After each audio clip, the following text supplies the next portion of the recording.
오늘 이 새벽에 주시는 하나님 말씀은 에베소서 1장 11절부터 14절까지 말씀입니다.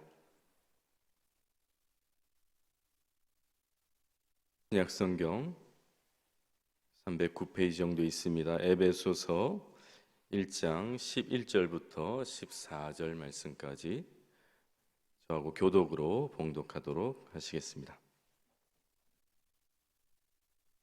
모든 일을 그의 뜻에 결정대로 일하시는 이의 계획을 따라 우리가 예정을 입어 그 안에서 기업이 되었으니 이는 우리가 그리스도 안에서 전부터 바라던 그의 영광의 찬송이 되게 하려 하심이라. 그 안에서 너희도 진리의 말씀 곧 너희의 구원의 복음을 듣고 그 안에서 또한 믿어 약속의 성령으로 인치심을 받았으니 이는 우리 기업의 보증이 되사 그 얻으신 것을 속량하시고 그의 영광을 찬송하게 하려 하심이라. 아멘. 아멘. 여러분, 에베소서는 사도 바울의 에베소 교회 성도들을 향한 인사말로 시작을 했었습니다. 그리고 3절에 보면 사도 바울이 찬송하리로다라고 찬송을 선포하죠. 그리고 찬송을 선포하고 나서 10절까지 주께서 찬송받기 합당하신 이유에 대해서 이런저런 근거를 기록해 가고 있습니다.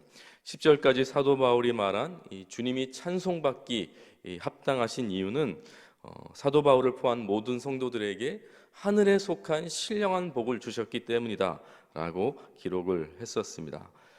신령한 복이 무엇입니까? 이 세상에 아주 얕고 그리고 제한적이고 또 순간적인 그런 복이 아니라 영원하고 완전하고 풍성한 이 하늘에 속한 복, 그것이 하늘에서 우리에게 내려주신, 하나님께서 우리에게 주신 신령한 복이다. 이 놀라운 은혜에 대해서 사도 바울은 찬송할 수밖에 없고 우리 성도들도 찬송해야 된다, 이렇게 기록하고 있는 것이죠. 존귀한 새벽 성도 여러분, 우리가 하나님을 찬송할 이유가 하늘을 두루마리 삼고 이 바다를 먹물 삼아도 다 기록할 수 없고 고백할 수 없을 만큼 풍성한 줄 믿습니다. 그런데 바라기는 그 수많은 찬송의 이유가 있지만 아주 얕고 순간적이고 또 제한적인 그런 복에 대한 찬송이 아니라 영원한 하늘의 완전한 그 신령한 복을 고백하고 찬송할 수 있는 주의 성도들이 되었으면 좋겠습니다. 여러분, 우리 주께서 우리의 질병을 고쳐 주시기도 하고 때로는 우리의 직장 문제를 해결해 주시기도 하고 때로는 부자가 되게 해 주시는 것, 여러분, 이 세상에서 우리가 누릴 수 있는 복에 대한 감사, 찬송 필요하죠. 당연히 우리의 찬송이 되어야 한다라고 생각합니다. 그럼 어떤 분은요, 맥추 감사절부터 추수 감사절까지 하루에 감사 제목을 10가지씩 기록하셔서 거의 1000개가 되는 감사 제목을 올리는 걸 제가 본 적이 있어요. 그러니까 여러분, 그 하루에 10개씩 감사 제목 적는 게 쉽지 않습니다. 그것도 1000개가 되는 것은 정말 쉽지 않은데 하다 기록을 하다가 이런 것까지 감사하는 걸 제가 봤어요. 시장에서 시금치를 팔게 싸게 팔아서 감사, 싸게 사서가 아니라 싸게 팔아서 감사, 김치가 맛있게 익어서 감사, 남편이 밥을 잘 먹어줘서 감사, 이렇게까지 세세하게 감사 제목을 올리는 걸 제가 봤는데, 여러분, 감사 제목이 많은 것도 감사하죠. 또 여러분, 남편이 밥을 잘 먹어주는 것도 감사 제목이 되는 것도 사실인데, 하지만 우리 하나님께서 이 땅의 문제를 해결해 주시고 이 땅에 시금치를 싸게 살 수 있고 김치를 맛있게 익게 해주는 것도 감사하고 만족하는 것, 그것도 너무나 중요하지만 여러분, 그리스도인이라고 하는 것은 이 땅의 수준에서 멈추는 존재가 아니라는 거예요. 이 땅에서 누구나 감사할 수 있고 누구나 누릴 수 있는 그 정도의 감사의 찬송에 머물게 하는 존재가 아니라는 것입니다. 여러분, 우리의 수준은 그 정도가 아니라 그 정도에 만족하며 머무는 존재가 아니라 여러분, 우리는 영생을 누리는 자인 줄 믿습니다. 우리는 영원히 사는 자예요. 그리고 완전하시고 온전하신 하나님을 닮은 하나님의 형상이라는 것을 잊지 말아야 된다는 것이죠. 그래서 최소한 오늘 이 새벽에 하나님께 예배드리는 우리 동부교회 성도들의 찬송의 수준은 하나님의 택하심과 그리고 예수 그리스도의 구속하심과 이 성령께서 그 구원의 은혜를 우리에게 적용하신 그 은혜, 하늘의 신령한 복, 그것에 대한 감사와 찬송이 더 깊어지고 또 진해지고 또 더 넓어지는 주의 성도들이 되기를 축복합니다. 그리고 오늘 그렇게 신령한 복을 받았음에 대해 감사하고 찬송한 사도 바울이 11절부터 14절에 유대인 성도들과 그리고 이방인 성도들이 동등하게 이 하나님의 신령한 복을 받았다라는 것을 기록하고 있어요. 11절에 우리 같이 다시 한번 볼까요? 11절 보시면 함께 다시 한번 읽어봅시다. 시작. 모든 일을 그의 뜻의 결정대로 일하시는 이의 계획을 따라 우리가 예정을 입어 그 안에서 기업이 되었으니. 그럼 여기서 나오는 우리라고 하는 표현이 있어요. 우리가라는 표현은 사도 바울을 포함한 모든 유대인 그리스도인들을 지칭한 이 대명사입니다. 그리고 13절에 보시면 13절도 같이 한번 읽어보겠습니다. 시작. 그 안에서 너희도 진리의 말씀 곧 너희의 구원의 복음을 듣고 그 안에서 또한 믿어 약속의 성령으로 인치심을 받았으니. 여기서 너희라고 하는 표현이 나오죠. 너희도. 여러분, 너희도라고 하는 표현은 에베소 교회에 속한 이방인 그리스도인들을 말하는 표현입니다. 사도 바울은 유대인과 그리고 이방인의 구원이 전혀 다르지 않다는 것을 지금 강조하고 있어요.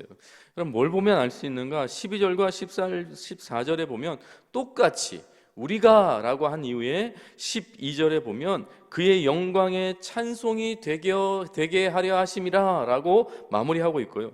또 너희가 라고 고백한 다음에 14절에 보면 그의 영광을 찬송하게 하려 하심이라. 여러분, 똑같은 목적을 가지고 유대인이나 이방인이나 하나님께서 구원을 허락하셨다라고 하는 거예요.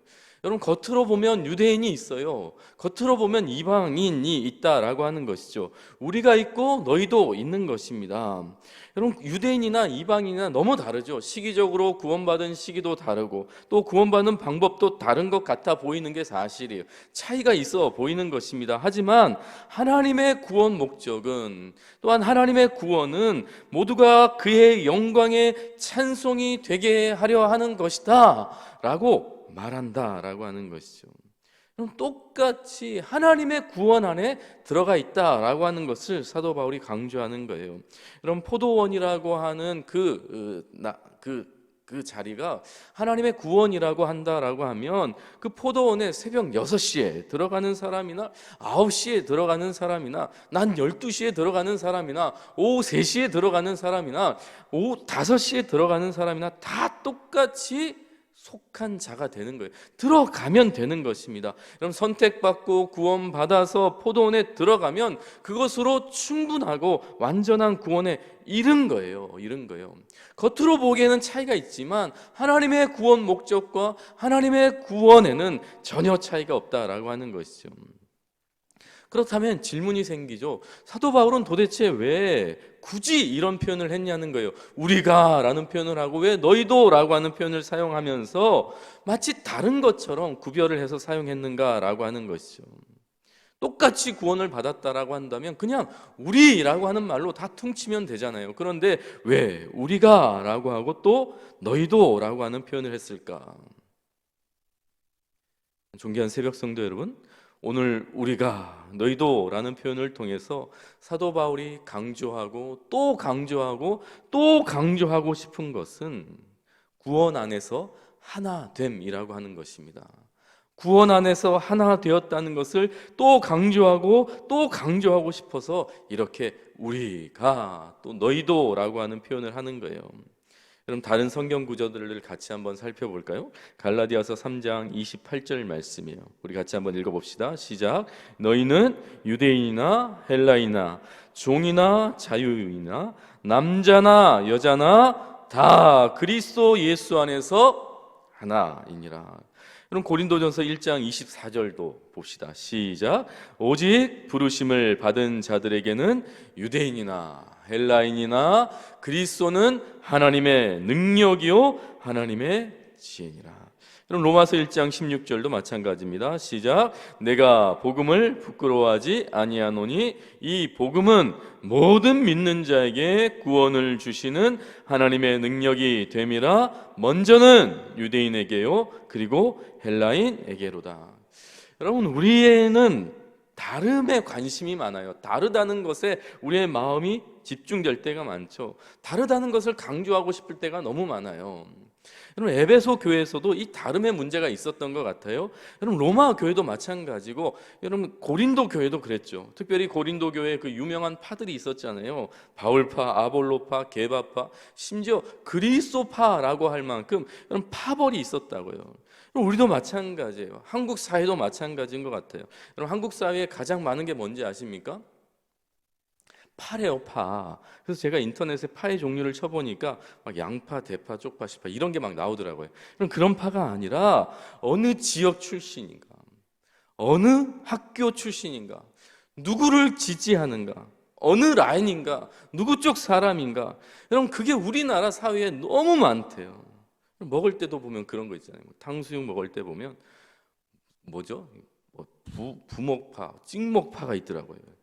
찍목파, 부목파가 있으니까 그걸 또 하나로 합쳐서 팔기도 하고요. 그게 다 짜장면, 짬뽕파, 짬짜면파 있는 것처럼 통닭시킬 때도 있대요. 그래가지고 반반 메뉴가 나왔다 했잖아요. 양념파, 후라이파가 있어가지고. 여러분, 이런 파들이 한국 사회에 다 파벌이 되어서 존재하고 있다라고 하는 거예요. 한국 교회는 어떤가요? 한국 교회. 여러분, 한국 사람들이 한국 교회를 이루고 있기 때문에 비슷할 것 같은데 맞아요. 다 비슷하더라고요. 어느 교단에서 설문조사를 했는데 교회 안에서 가장 심각한 문제 1번이 뭔가? 1번. 여러분, 뭘 것 같아요? 교회 안에 가장 심각한 문제. 너무나 많은 것 같은데 1번은요.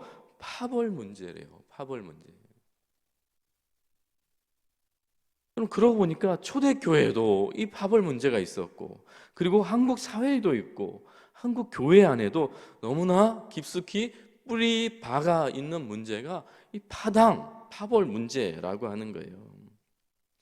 그래서 오늘 에베소서 1장에서 사도 바울이 우리가라는 표현과 너희도라고 하는 걸 보면 이 파벌 문제를 부추기는 것 같이 느껴지기도 해요. 그러나 오늘 사도 바울이 강조하고 또 강조하는 것은 우리나 너희나 그리스도 안에서 똑같이 구원을 받았으며 하나님께서 우리 모두를 하나님의 영광의 찬송이 되게 하기 위함이라고 하는 것을 강조하기 위해서 사도 바울은 이 표현을 쓰고 있다라고 하는 것입니다.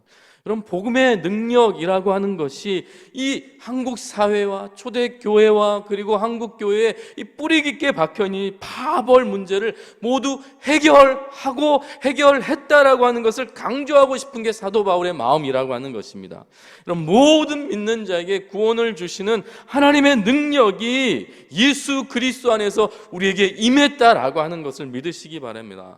우리나 너희나 예수 안에 하나 되게 하신 것, 그 능력이 그리스도 안에 있으며 그것이 하나님의 지혜라고 하는 것을 사도 바울이 강조하고 있는 거예요. 새벽 성도 여러분, 오고 오는 모든 세대를 한번 생각해 보세요. 모든 민족을 한번 생각해 보세요. 열방과 방언을 한번 떠올려 보세요. 단 한 사람도 똑같은 사람이 없습니다. 신분이 다르고 혈통이 다르고 민족이 다 달라요. 유대인이 있고 이방인이 있는 것이죠. 이 부류만 있는 것이 아니라 노예가 있고 주인도 있었다고요. 부자도 있고 가난한 자도 있고요. 남자가 있으면 여자도 있잖아요. 강자가 있으면 또 약한 자가 있고, 병자가 있으면 건강한 사람도 있는 거예요. 잘난 사람이 있으면 또 못난 사람도 있잖아요. 천재가 있으면 또 어리석은 바보도 있다라고 하는 것이죠. 여러분, 이 끝없는 다양한 자들이 그리스도 안에서 구원 받음으로 하나님의 영광의 찬송이 되는 성도가 되었다라고 하는 것입니다. 이게 교회의 놀라운 은혜요. 이 교회 안에 임한 예수 그리스도께서 주신 복이라고 하는 것을 여러분 믿으시기 바랍니다. 여러분, 예수 그리스도의 족보를 한번 살펴보세요. 예수님의 제자들을 보십시오. 인종도 다르고 계급도 다르고 실력도 다르고 형편도 다 다르지만 이 구원의 은혜 안에서 하나가 되었다는 것입니다. 하나가 되었다는 거예요. 이 복음은 모든 믿는 자에게 구원을 주시는, 모든 믿는 자에게 구원을 주시는 하나님의 능력이 된다라고 하는 것입니다. 복음이 유일하게 하나가 되게 했으며 하나가 되게 하며 하나가 되게 할 것이라고 하는 거예요. 구원의 은혜, 영광스러움이며 위대함이며 우리가 찬송해야 될 이유가 된다는 것입니다. 여러분, 죄송하지만, 정치 있는 이야기를 해서 죄송하지만, 여러분, 이 세상의 원리로 따지면 윤석열 후보나 이재명 후보나 절대로 하나가 될 수 없어요. 절대로 하나가 될 수 없습니다. 그러나 이재명 후보도 윤석열 후보도 다른 후보들도 다 마찬가지예요. 여러분, 똑같이 구원받을 수 있다는 거예요.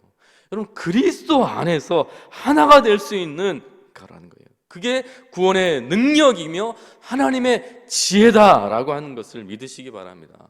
이게 사도 바울이 강조하고 싶은 거예요. 여러분, 에베소서 2장에 가보면 2장 14절에 보면 우리 같이 한번 읽어볼까요? 시작.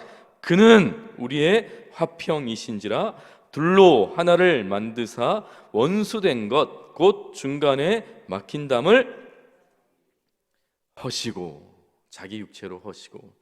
사랑하는 동부교회 새벽 성도 여러분, 제가 한번 물어보겠습니다. 오늘 말씀 다시 한 번만 띄워주시겠어요? 여러분, 그는 우리의 화평이 되실 거라고 했나요? 화평이시라, 화평이시라. 여러분, 둘로 하나를 만드시려 한다고 하고 있습니까? 둘로 하나를 만드셨다라고 기록합니까? 만드셨어요. 여러분, 원수된 것, 곧 중간에 막힌 담을 자기 육체로 허실 거라고 말하고 있습니까? 허실 수도 있다라고 하십니까? 허시려고 지금 노력하고 있다라고 말하고 있습니까? 허셨다라고 기록하고 있는 거예요. 그럼 예수 그리스도께서 이미 다 이루셨다는 거예요. 우리의 하나됨을 다 이루셨다는 거예요. 십자가로 하나됨을 이루셨다라고 하는 것을 믿으시기 바랍니다. 그럼 정말 믿으십니까? 우리가 하나 되지 못하는 것은 우리의 불순종이에요. 우리가 믿지 못하는 거예요. 예수 그리스도께서 십자가로 모든 관계의 벽을 다 허물어내신 거예요. 둘로 하나를 이루셨다라고 지금 말씀하고 있다라고 하는 것이죠. 우리가 하나 되지 못하는 문제는 우리의 문제예요. 예수 그리스도께서는 다 이루시고 기다리고 기대하신다는 것입니다. 우리의 다름에 집중하는 것이 아니라 오히려 다름을 통해서 조화와 균형과 화합과 하모니를 이루시는 그 아름다움을 여러분들이 기꺼이 내 것으로, 주께서 이루신 것을 내 것으로 누리는 새벽 성도들 되시기를 주의 이름으로 축복합니다. 기도하시겠습니다. 예수 안에 하나됨을 이루신 하나님, 우리 안에 있는 보이지 않는 막힌 담은 이미 2000년 전 예수 그리스도의 십자가를 통해 모두 허물어진 줄 믿습니다. 예수님께서 다 이루셨음을 믿고 다 이루신 십자가를 바라보며 우리도 너희도 구원하신 하나님의 능력과 지혜를 찬양하며 그 하나됨에 순종해 가는 주의 성도들 되게 하여 주시옵소서. 한 주간 세상 속에서 또한 가정에서 예수 그리스도가 이루신 하나됨을 나의 직장에서 나의 가정에서 경험하게 하시고 그렇게 이루어가신 하나님을 찬양하는, 그러면서 하루하루를 살아가는 주의 성도들 되게 하실 줄 믿습니다. 예수 그리스도 존귀하신 이름으로 기도드립니다. 아멘. 아멘.